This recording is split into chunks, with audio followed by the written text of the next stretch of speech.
Hi, I'm John Meyers, and I started Taxi Zero in 2014, and I live in a community of only 10,000 people, yet I have a successful taxi business, and I have a taxi franchise business in the same market as I do. Another person with their own business who works opposite hours from mine, and together we each have a successful business, even though we live in a very small town. The model that I have for Taxi Zero is expandable to your community. If you live in a community of about 3,000 people up to maybe 30,000 people, this model will work for you. It's unlikely that a rideshare service such as Uber or Lyft is going to come to your area anytime soon. Their business model works with larger populations and having 8 to 10 taxis on at any given time in any given neighborhood. That business model just wouldn't work in a small town. Taxi Zero, the business model will work for your small town because that's where it was developed. And I have training videos available. I have access to me personally and my experiences. I will help you set up your business. I will go over the business plan with you and let you see the numbers before you sink a lot of money into starting your own business.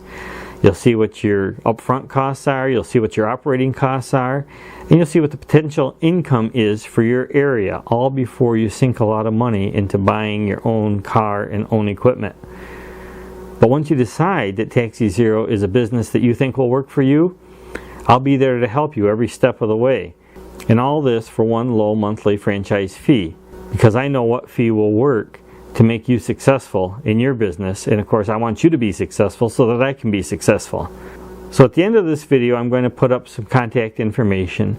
You can contact me and we will see what the likelihood is that a Taxi Zero franchise will work in your area absolutely free.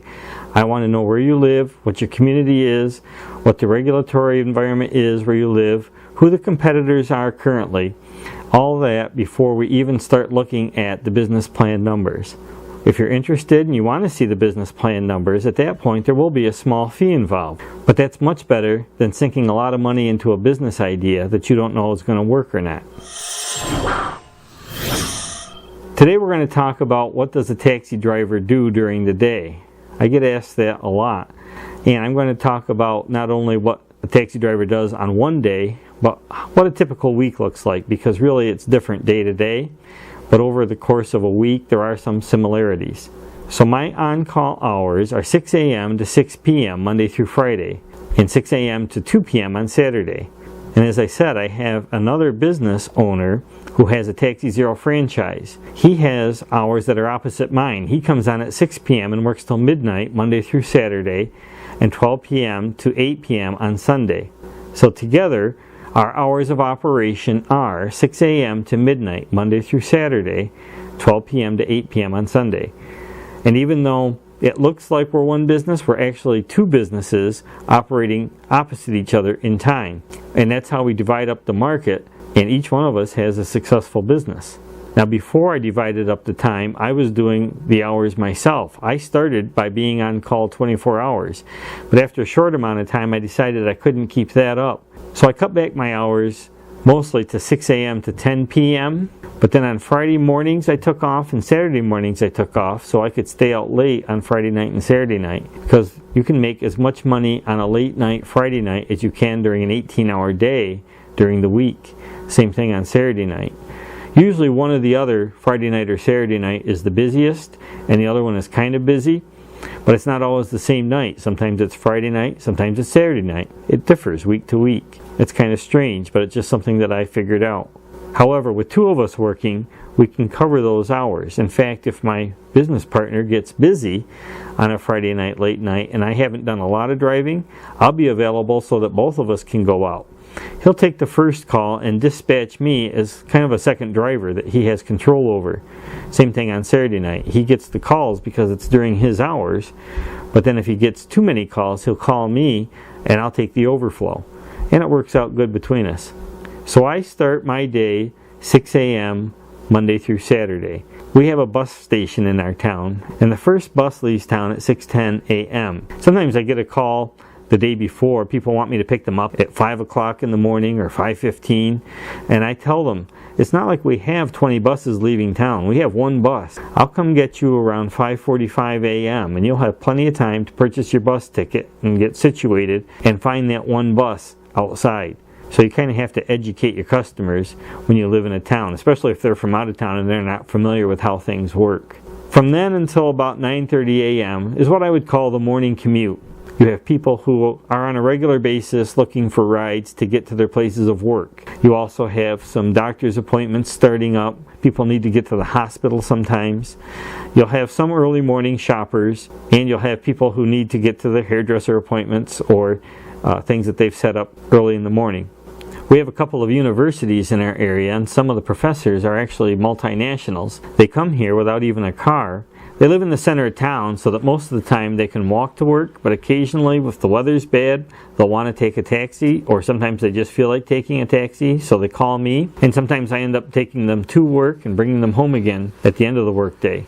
Anytime you take somebody shopping to the grocery store or to a Walmart or to Lowe's or Home Depot, you always want to remind them that when they're done shopping to give you a call and have you come pick them up. Most of the times when people go shopping, it actually turns out to be 2 calls because you'll need to drop them off and then a few hours later you'll need to go pick them up.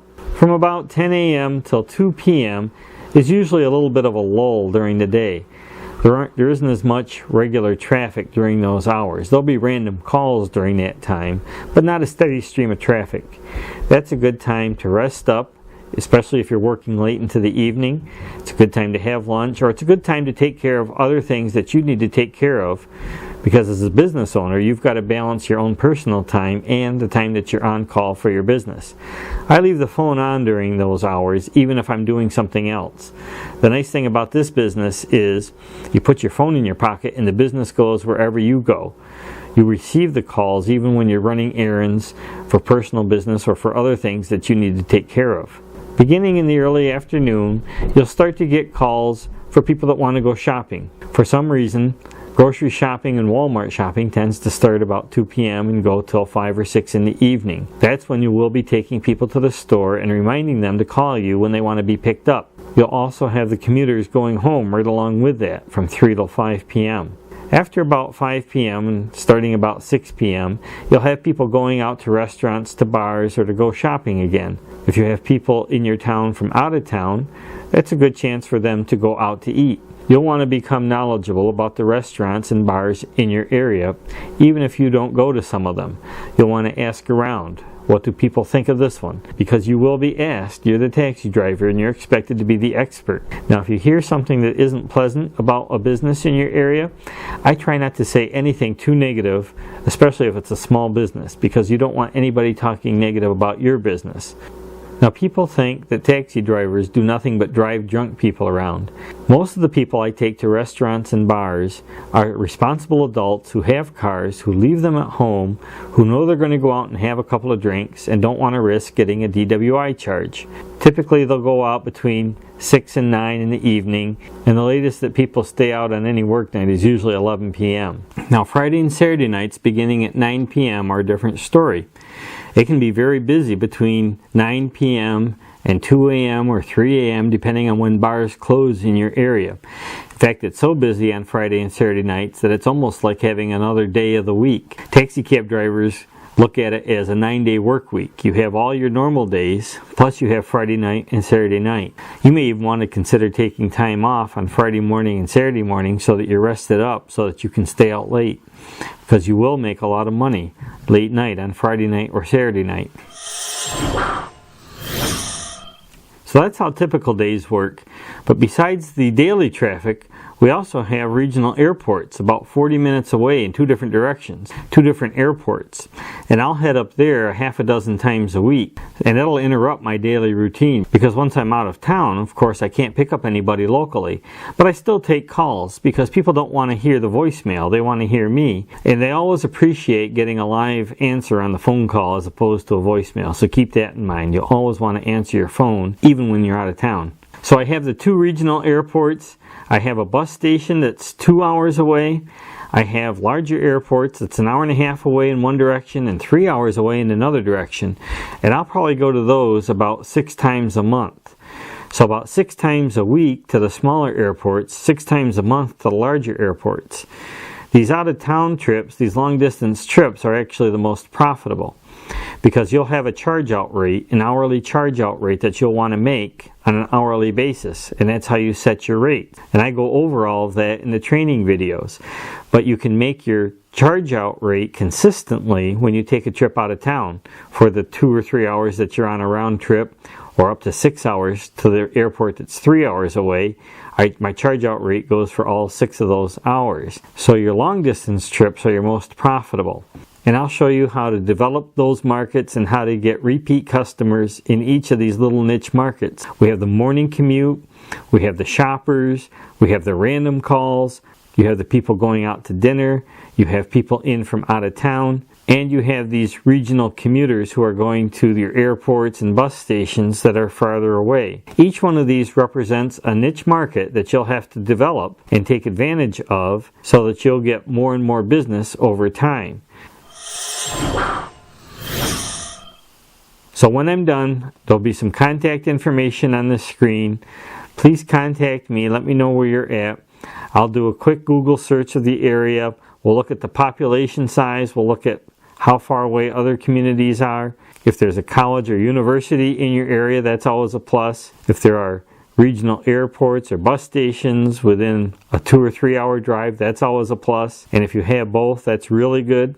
We'll see who your competitors are, and we'll see what the regulatory environment is in your area. All of these things will be considered before we even look at the business plan. Once we look at the business plan, there'll be a small fee involved, and to start your own business, there'll be a small monthly franchise fee, but you can be your own taxi driver in your community and provide a really necessary service to people who you know. So I look forward to hearing from you soon.